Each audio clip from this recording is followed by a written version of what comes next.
I regretfully forgot my wallet again, so I asked if my friend could cover the bill. When my niece's school had an extended break, it became a routine for my single mother sister-in-law and her daughter to stay at our house. Initially, I sympathized with her situation and believed in helping out. But over time, she began taking it for granted. One day, she insisted on going to a new outlet mall nearby, and reluctantly, I agreed. However, she conveniently forgot her wallet and demanded that I pay, frustrating me. Despite this, I didn't want to disappoint my sweet niece, who often went without due to their circumstances. Reluctantly, I covered the cost, insisting my sister-in-law repay me. Unfortunately, it didn't end there. On another occasion, my sister-in-law demanded another trip to the outlet mall. And this time, I was determined not to give in. My husband and I, in our 30s and married for 5 years without children, had discussed the possibility of infertility and decided to let things happen naturally. Our parents were supportive, understanding that not every couple follows the same path. Though still hopeful for children, we were planning our future without excluding the possibility of living without them. My younger brother, still single, once joked about having lots of kids for my share, seemingly unaware of our fertility discussions. Meanwhile, my husband's older sister, the sister-in-law in this story, was a single mother who regularly visited us during her daughter's school vacations. While I suggested alternatives, she insisted on staying, citing financial hardship. My niece, adorable and well-behaved, quickly became close to us, creating cherished summer memories at our house.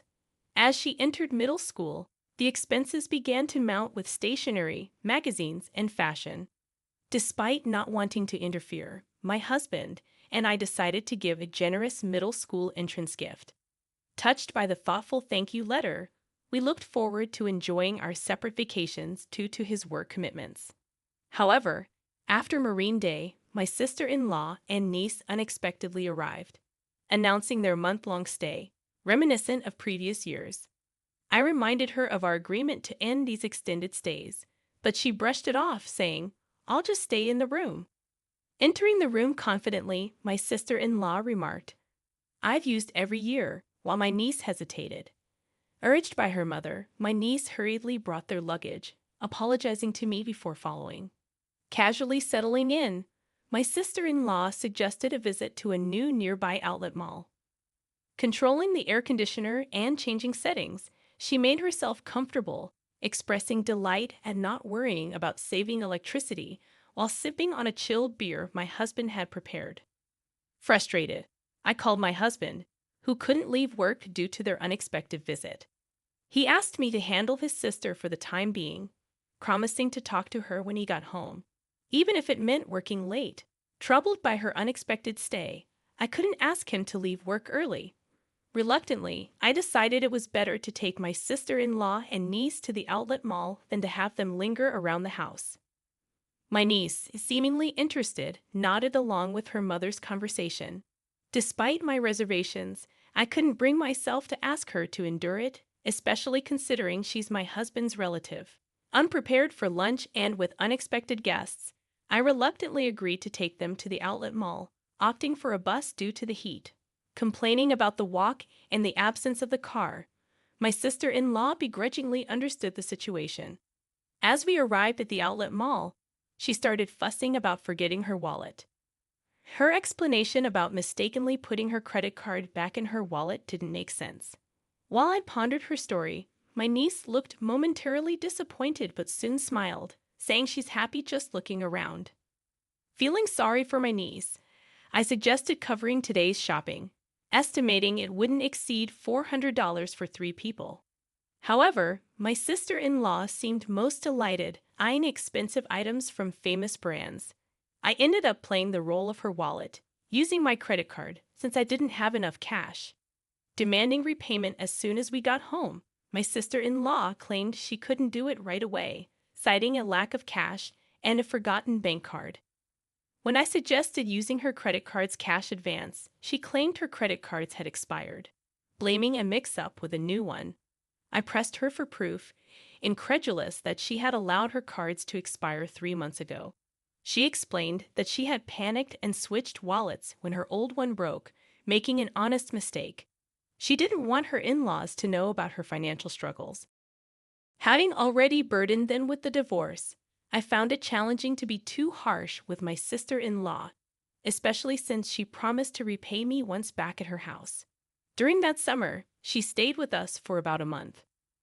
While my niece eagerly helped with housework and expressed interest in cooking, my sister-in-law assumed a more demanding mother-in-law-like role, questioning the delay in lunch and criticizing our approach to saving electricity. My sister-in-law never contributed to housework and complained twice as much as anyone else. With her and my niece's presence, daily chores expanded to doing laundry for 4 people. When I mentioned the no air conditioning rule, complaints tripled. Frustrated, I asked my sister-in-law for help in hanging the laundry, but she dismissed it, insisting that being in the sun affected her skin and demanding an expensive sunscreen brand. After a month of enduring this, my sister-in-law finally left with my niece. However, when I asked her to repay the money she owed, she refused, claiming she couldn't do it before payday. Persistent in my demands, I eventually sent a certified letter as proof. When my niece discovered her mother hadn't repaid the money, she revealed that her mother had been receiving financial support from her ex-in-laws since the divorce. My niece promised to take responsibility and repay me from the financial support her mother received. She also expressed concern about her mother's increasingly sloppy lifestyle, embarrassing her.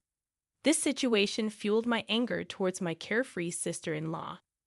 With my niece approaching high school and college expenses looming, I felt compelled to teach my sister-in-law a lesson. Taking advantage of the school break, my sister-in-law and niece stayed with us again.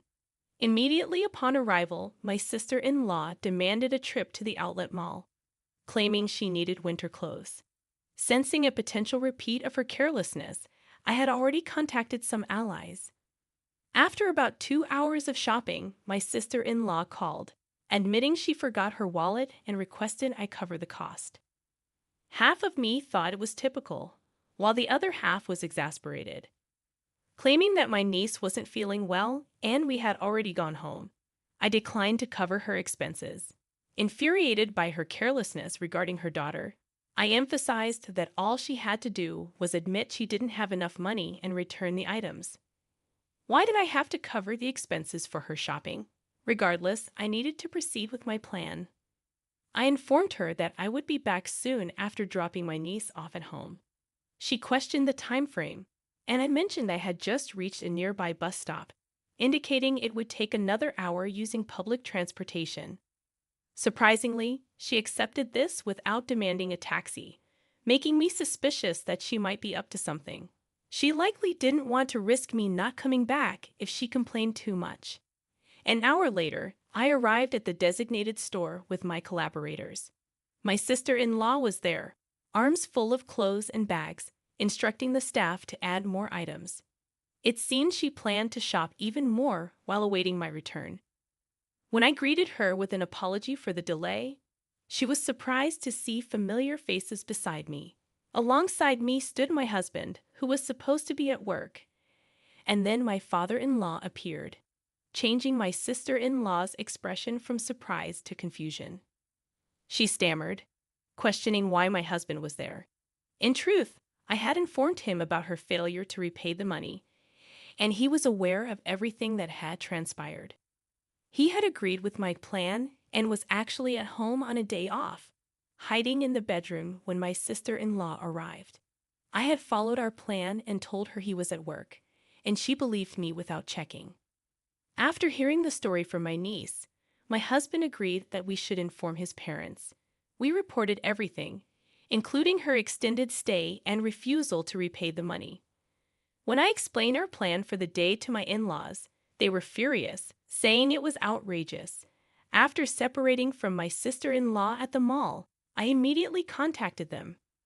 My husband had driven ahead and waited for us.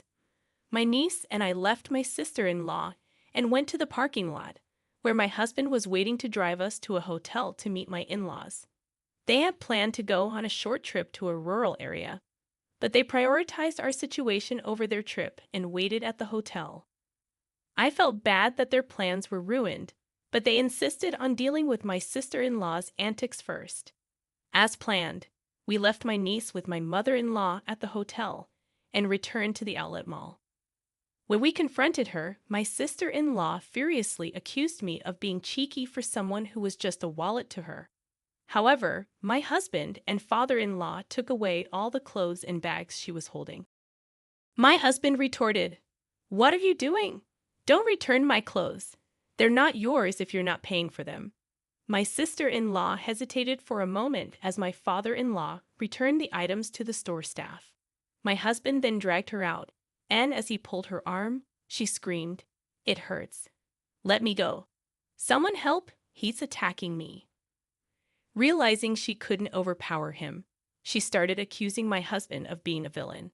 My father-in-law, who had returned from explaining to the store, pulled out something from his jacket pocket. He was, in fact, a police officer. "I just happened to witness the incident," he explained, and everyone around us stopped listening to my sister-in-law's complaints. They pushed her into my husband's car parked in the lot. After reporting her actions to my in-laws, my father-in-law immediately checked her bank account. My niece knew where the passbook was, so they checked at my sister-in-law's house while she was away. The in-laws had been providing her with a monthly stipend, believing her claim of wanting to save the divorce settlement money for my niece's future. However, the entire amount was withdrawn on the day it was deposited, leaving a zero balance. The account in my niece's name, supposed to contain the divorce settlement, was almost empty because my sister-in-law didn't receive alimony due to her fault in the divorce. She also withdrew the child support from her ex-husband immediately after it was deposited. Furthermore, she confessed to not working, despite telling her parents she was. She spent her days leisurely using the support money and child support. The divorce settlement money she claimed to save for my niece was spent on her lifestyle. When it ran out, she planned to make me buy designer goods and sell them for cash. She even boasted about how well-known tagged outlet items sold. My father-in-law hung his head in shame and apologized to us. Despite feeling sorry for my father-in-law, I showed them a video as evidence. It captured my sister-in-law red-handed. Whenever she and her daughter stayed with us, my husband's and my belongings mysteriously disappeared. It was too coincidental to happen every time, and more items vanished with each visit. Without proof, I couldn't accuse her, but I kept an eye on her. After she didn't repay the money I had fronted, I couldn't watch her all the time, so I installed hidden cameras in our rooms. Multiple times during her stay, she seemed to be searching our room when I was out. Finally, she began to blatantly steal. Just before leaving, there were times when she had checked the location many times and would go straight to his destination and steal what she was looking for. With practiced skill, she knew exactly where to go, swiftly taking specific items like my jewelry and my husband's luxury watch. The cameras caught her in the act, even capturing her face as she didn't notice them. My father-in-law, a police officer, was visibly furious, saying it's shameful to have a criminal in the family. He was overwhelmed with anger and sadness.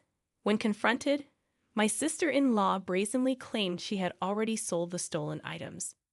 My father-in-law instructed us to file a police report and submit the video as evidence. However, we were hesitant about turning in our own family. It's not a crime among AIMs, right? We don't count someone who exploits kindness and repays generosity with evil as family, my husband said as he started the car engine. My sister-in-law asked, "Where are you taking me?" My father-in-law answered, "To the police, obviously." She screamed as if it was the end of the world, begging us for mercy. She tried to destroy my phone, claiming it would erase the evidence, but I informed her it was just a copy, and the original was safe at home. She resigned to silence when she realized she had no escape. She pleaded, "I'll repay the money. Just don't take me to the police." It's not just a matter of getting your money back. The stolen items had sentimental value. It wasn't just about the money. My jewelry I bought with my first salary gifts from my husband, and heirlooms from my late grandmother. The same went for my husband's luxury watch. But we worried about what would happen to my niece if her mother became a criminal. We thought my in-laws would take care of her, but it would hurt her to know her mother was a thief. So, for my niece's sake, we proposed not to file a report if she kept her promise to repay us. My father-in-law agreed to ensure she kept this promise. She had to repay a set amount each month earned through her own labor. If she failed, we would immediately file a report. I told him that I had recorded the entire conversation as suggested by my father-in-law for evidence. My sister-in-law had no way to deny or forget what was said. She had no choice but to hang her head in the face of the reality that "I don't know, I didn't say it, I forgot" was no longer valid. Later, she was taken back to her parents' house by my father-in-law. We received an apology from my in-laws later. They admitted they had been too lenient due to their love for their granddaughter and their daughter's manipulations. They realized they had spoiled her too much and vowed to re-educate her strictly. My sister-in-law, who had always been pampered, thought it was her due. After getting engaged, she quit her job to become a housewife. Even though it was difficult to get a job again after the divorce, my sister-in-law herself confessed that she thought she was only working part-time, but in reality, she wasn't working at all. After her divorce, she didn't even attempt to work, saying she didn't want to be associated with unfashionable older women. My father-in-law, knowing she was too sheltered, arranged for her to work at a company owned by his acquaintance. The owner was strict but fair. She struggled with basic manners and language, and her salary was managed by my mother-in-law, used to repay us. My sister-in-law and her daughter moved out of the house left by her ex-husband and now live under strict supervision with her parents. My niece is becoming a more responsible person, helping her grandparents. She plans to stay with them during the winter break, but looks forward to visiting us during the spring break. My husband and I are excited for her next visit. As for my sister-in-law, regardless of any change in her, she is not welcome in our house. We both agree it's best to avoid unpleasant feelings.